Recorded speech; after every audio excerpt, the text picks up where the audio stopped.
channel. Tonight, we're going to be talking about the Cincinnati Bengals for a team that lost by 3 points in the AFC Championship. And prior to that, won 10 straight football games. You have Joe Burrow, you have Jamar Chase, you got a great defense. They're legitimate contenders. I can't find anything. There's nothing, there's no hype, there's nothing going on with Cincinnati Bengals as far as national NFL media goes, which is just shocking. Because this is my pick to come out of the AFC. This is my pick to actually win the Super Bowl are the Cincinnati Bengals. They have the blueprint. I mean, they have the blueprint, and they just solidified their left tackle position with Orlando Brown Jr. I don't want to hear anything about an overpay. You have the blueprint. Cincinnati has the blueprint. You have your star franchise quarterback in Joe Burrow. You have a left tackle. You got your star left tackle. You have your star wide receiver. You've got your star defensive end. You have your star linebacker. You have a rising star secondary in Cam Taylor-Britt. It's just shocking. It's just shocking how little this team is being hyped right now because they're that good.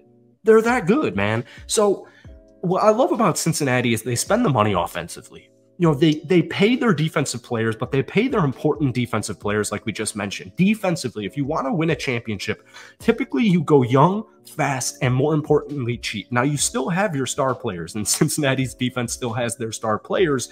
But the thing is, in our last 5 Super Bowl winners, there has not been a single team that's won it that was a top 5 defense. Even the Los Angeles Rams and that crazy defense in the regular season, they finished 15th in the league. Cincinnati this past season, they finished 6th in total defense. So defensively, they're there. Offensively, they're exceptionally there. Joe Burrow's coming off a crazy season, 35 touchdowns, 12 interceptions, a completion percentage of 68.3, threw for 280 yards per game. So we're going to talk about the Cincinnati Bengals in tonight's video. But before we do, if you guys enjoy it, be sure to hit that like button, hit that sub button for daily NFL content. Actually, I haven't made a Bengals video in quite some time. So if we could try and get this video to 250 likes, that would mean the world to me. But guys, like I said, they have the blueprint. You spend the money on the offense. This is a scoring league. But the more important part is, yeah, defensively, they're still legit. And we'll talk about that towards the end of the video.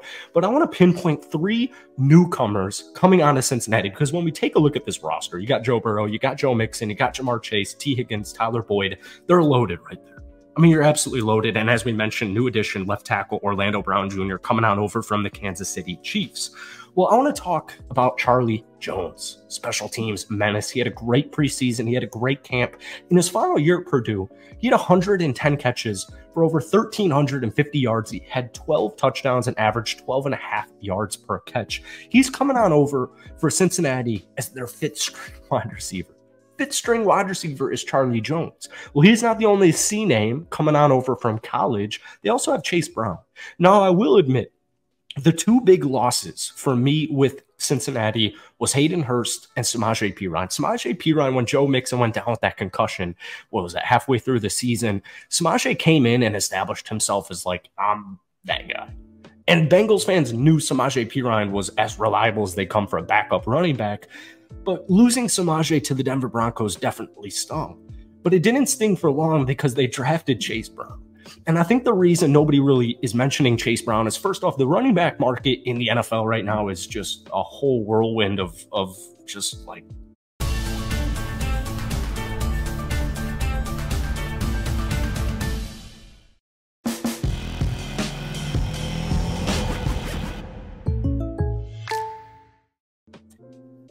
all different things.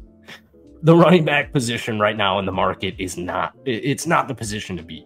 So Chase Brown was selected later on in the draft. He had almost 1,900 total yards from scrimmage in his final year at Illinois. Now, I'm a little bit biased because I'm from Chicago and I've been to U of I a bunch of times. I love that campus. He had 328 rushes for over 1,600 yards and 10 touchdowns. He averaged 5 yards per carry. He averaged over 5 yards per carry in his entire collegiate career. His 5-year collegiate career, he averaged 5.3 yards per rush.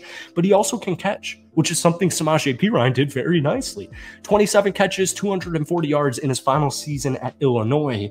So they got their future potential running back in Chase Brown. You also have Charlie Jones, which is just an intriguing guy because you already have Jamar Chase. You already have T. Higgins. You have Tyler Boyd, as consistent, as reliable as wide receivers 3 could possibly come. And that finally leaves us to the tight end position. And as we mentioned, losing Hayden Hurst, it sucks. You know, it's not ideal. But Here's the thing. Irv Smith Jr. in Alabama, and this is about 4 years ago, he was a dog. Irv Smith Jr. out of Bama was drafted in the second round to the Minnesota Vikings. Unfortunately, his tenure in Minnesota did not end well, and the TJ Hawkinson trade pretty much ended any future Irv Smith Jr. had with Minnesota. But in his first 2 seasons in the league, he had over 300 receiving yards, over 30 catches in both of those 2 years, and he had a total of 7 touchdowns. If there's going to be somebody to unlock Irv Smith Jr. and the potential that he has, well, it's clearly going to be one of the best wide quarterbacks in the National Football League in Joe Burrow. So I think Irv Smith Jr. this upcoming season, I think we're going to be looking at over 500 receiving yards and a handful of touchdowns. And with Joe Burrow, Jamar Chase, T. Higgins, you don't really need anything crazy from the tight end position. You just want a reliable, above average, who does his job, tight end. And that's exactly what they have with Irv Smith Jr. You've heard the saying, we've all heard the saying, one man's trash is another man's treasure. I think that's exactly the case with Irv Smith Jr. I just don't really think that Minnesota was a good fit, and we clearly saw that when they traded for TJ Hawkinson. But I think Irv Smith Jr. has found a great home in Cincinnati. So that leaves us to the defense.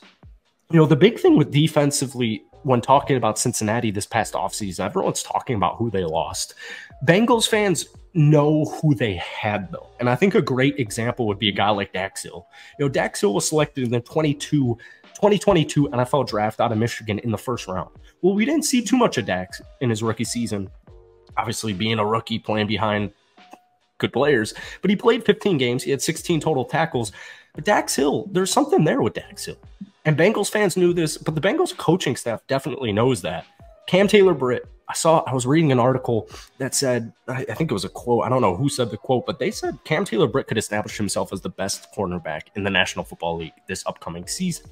But my point stands as, you know, if you have concerns with the Bengals secondary, I don't think people are fully aware of who they have. Nick Scott comes on over from the Los Angeles Rams. Dax Hill comes up ready to shine in his sophomore campaign. New additions, DJ Turner II and Jordan Battle coming in at the cornerback and safety positions. They're going to be just fine secondary-wise. Then we take a look at the rest of the defense. Well, it's the Bengals defense. They finished 6th in the league for a good reason. You still have Sam Hubbard, DJ Reader, BJ Hill, Trey Hendrickson, Logan Wilson, Jermaine Pratt. You're still loaded on the defensive side. So I know this goes without saying because the Cincinnati Bengals lost by 3 in the AFC Championship game. They ended up going 12-4 in the regular season. But Cincinnati is a really good freaking football team.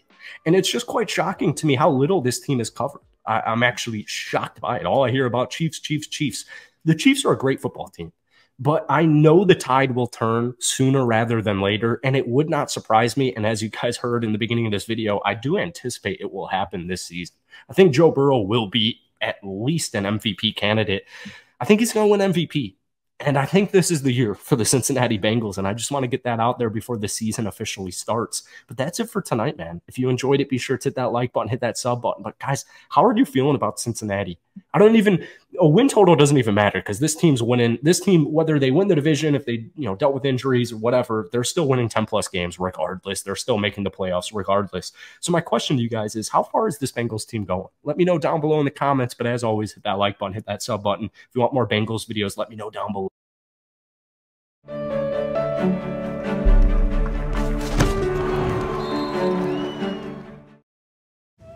Cat getting too cool? Show him New Temptations Tinder Fills.